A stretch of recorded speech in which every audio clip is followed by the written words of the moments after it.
Beritakanlah firman, siap sedialah baik atau tidak baik waktunya. Shalom, puji Tuhan. Oleh berkat dan kemurahan Tuhan saja kita berjumpa lagi dalam renungan harian di hari ini. Saya percaya firman Tuhan itu sangat bermanfaat untuk pertumbuhan rohani kita. Karena itu mendengar firman itu sesuatu yang sangat penting.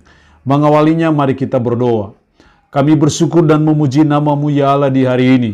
Engkau berikan kami waktu, kesempatan kembali untuk kami akan mendengarkan sebagian dari firman-Mu. Roh-Mu yang kudus, tolonglah kami. Urapi dan berkatilah kami dengan firman-Mu di hari ini. Berfirmanlah ya Allah, karena kami sudah bersedia untuk mendengarkannya. Dalam nama Tuhan Yesus Kristus kami berdoa. Amin. Nats firman Allah yang menjadi renungan kita bersama di hari ini saya ambil dari Roma pasal 11 ayat 1 sampai dengan ayatnya yang ke-10. Secara khusus saya akan baca ayatnya yang pertama dan kedua. Firman-Nya berkata demikian. Maka aku bertanya, adakah Allah mungkin telah menolak umat-Nya? Sekali-kali tidak, karena aku sendiri pun orang Israel, dari keturunan Abraham, dari suku Benyamin. Allah tidak menolak umat-Nya yang dipilihnya. Atau kamu tidak tahu apa yang dikatakan kitab suci tentang Elia waktu ia mengadukan Israel kepada Allah. Demikian kebenaran firman Allah hari ini yang intinya mengajar dan menasihati kita. Allah tidak menolak umat pilihannya. Sekali lagi firman Allah hari ini mengajar dan menasihati kita. Allah tidak menolak umat pilihannya. Sekali kita menjadi umat pilihannya, untuk seterusnya dan selamanya kita tetap umat pilihan. Karena itu kita patut bersyukur bahwa sebagai umat pilihan Allah, saudara dan saya adalah umatnya. Hal ini dikatakan Allah kepada umat Israel secara khusus dari nats pembacaan kita tadi. Allah tidak menolak umat-Nya yang dipilihnya. Sekalipun umat Israel pada waktu itu ada yang tegar tengkuk, ada yang kehidupannya tidak baik, kehidupannya tidak berkenan kepada Tuhan, tetapi mereka tetap adalah umat pilihan Tuhan. Jadi walaupun ada sebagian umat Israel yang seringkali berbuat hal-hal yang tidak baik, yang tidak berkenan kepada Tuhan, tapi masih ada sekelompok yang lain dari umat Israel yang adalah umat pilihan Allah yang masih tetap hidup berkenan kepadanya.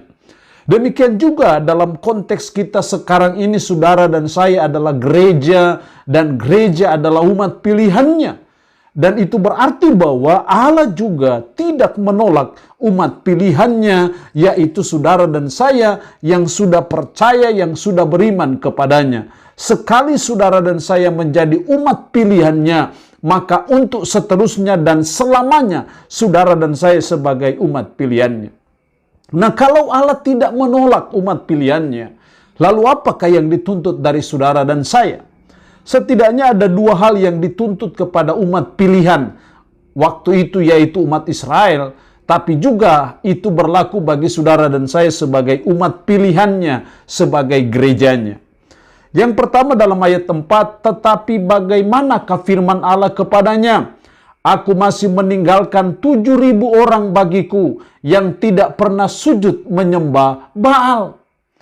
Ketika Paulus memberi contoh tentang Elia yang mengadu mengenai kehidupan umat pilihannya pada waktu itu, sekalipun ada banyak mereka yang membunuh para nabi, mesbah-mesbah telah mereka runtuhkan, tapi Allah berkata bahwa masih ada 7.000 orang bagiku yang tidak pernah sujud menyembah Baal. Di sini kita melihat bahwa hal yang pertama, karena Allah tidak menolak umat pilihannya, kita dituntut yang pertama kita tetap sujud menyembah kepada Allah. Jangan menyembah kepada Baal. Tetapi sebaliknya kita hanya sujud menyembah kepada Allah, kepada Yahweh, kepada Allah di dalam Yesus Kristus. Kita hanya menyembah kepada Allah saja. Jadi karena Allah tidak menolak umat pilihannya, kita tetap sujud menyembah kepada Allah saja. Sujud menyembah kepada Allah saja itu berarti bahwa sebagai umat, sebagai orang percaya, sekali kita percaya kepada Allah di dalam Yesus Kristus, seterusnya selama-lamanya kita tetap percaya Yesus Kristus adalah Tuhan. Percaya menyembah kepada Allah itu berarti juga bahwa sebagai umat kita belajar supaya tidak ada andalan kita yang lain. Tidak ada sesembahan kita yang lain, tidak ada pujian kita yang lain, kecuali hanya Allah di dalam Tuhan Yesus Kristus saja. Itu yang Tuhan tuntut bagi kita sebagai umat, karena Allah tidak menolak umat pilihannya. Yang kedua, dalam ayat 7-10, jadi bagaimana Israel tidak memperoleh apa yang dikejarnya? Secara bangsa mereka tidak memperolehnya, tetapi orang-orang yang terpilih telah memperolehnya. Dan orang-orang lain telah tegar hatinya. Walaupun ada umat pilihan Allah yang tetap ada di jalan yang baik, di jalan yang benar, tapi juga ada yang telah tegar hatinya. Ada yang telah tegar tengkuk hatinya. Sehingga yang akhirnya membuat mereka sekalipun punya mata tidak melihat, punya telinga tapi tidak mendengar. Itulah umat yang tegar hatinya atau yang tegar tengkuk. Nah, itu berarti bahwa bagi kita, karena Allah tidak menolak umat pilihannya, mari kita belajar supaya kita menjadi umat yang tidak tegar hati. Menjadi umat yang tidak tegar tengkuk. Menjadi umat yang punya mata tapi tidak melihat. Jadi umat yang punya telinga tapi tidak mendengar. Jangan jadi umat yang seperti itu. Berarti sebaliknya kita dituntut supaya kita jadi umat yang dengar-dengaran. Jangan jadi umat yang tegar hati. Tapi kita menjadi umat yang dengar-dengaran. Kita punya mata dan memang bisa melihat. Kita punya telinga dan memang bisa mendengar. Tapi umat yang tegar hatinya punya mata tapi tidak melihat. Punya telinga tapi tidak mendengar. Itu umat yang tegar tengkuk. Itu umat yang tidak taat. Tapi sebaliknya bagi kita yang mana Allah tidak menolak kita umat pilihannya, kita belajar untuk menjadi umat yang tidak tegar hati. Tapi sebaliknya kita jadi umat yang dengar-dengaran. Kalau kita punya mata, mari kita gunakan mata itu untuk melihat hal yang baik, hal yang benar. Kalau kita punya telinga, mari kita gunakan telinga itu untuk kita mendengar hal yang baik, mendengarkan firman, mendengarkan ajaran-ajaran, mendengarkan nasihat-nasihat, mendengarkan kebenaran-kebenaran. Itu artinya bahwa kita jadi umat yang tidak tegar hati.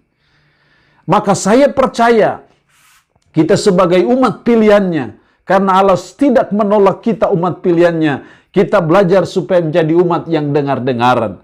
Sehingga apapun yang kita dengar dari firman, mari kita belajar untuk melaksanakannya. Apa yang kita lihat dari membaca firman, mari kita belajar melaksanakannya. Supaya kita tidak jadi umat yang tegar hati, tapi sebaliknya kita menjadi umat yang dengar-dengaran, karena kita, Allah tidak menolak umat pilihannya. Allah yang punya firman ini, memberkati kita dengan firman-Nya di hari ini. Amin. Mari kita berdoa. Puji syukur untuk kebenaran firman-Mu hari ini, yang kembali mengajar kami, menasihati kami. Allah tidak menolak umat pilihannya. Sekali kami menjadi umat pilihan, maka untuk seterusnya dan selamanya kami tetap umat pilihan. Karena itu ajar kami.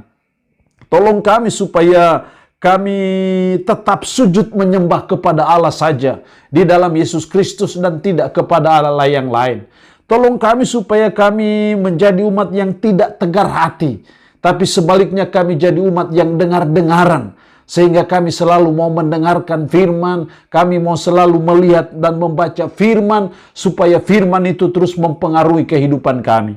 Roh-Mu yang kudus, tanamkanlah, meteraikanlah firman dalam hati dan pikiran kami, dan sanggupkan kami supaya kami bisa memberlakukan firman ini dalam hidup kami sehari-hari. Hamba mohon berkat Tuhan bagi umat-Mu yang mendengarkan renungan harian di hari ini. Yang sakit hamba berdoa dalam nama Yesus. Tuhan lawat, Tuhan jamah, dan Tuhan sembuhkan. Terpuji-pujilah nama-Mu Tuhan. Dalam nama Tuhan Yesus Kristus kami berdoa.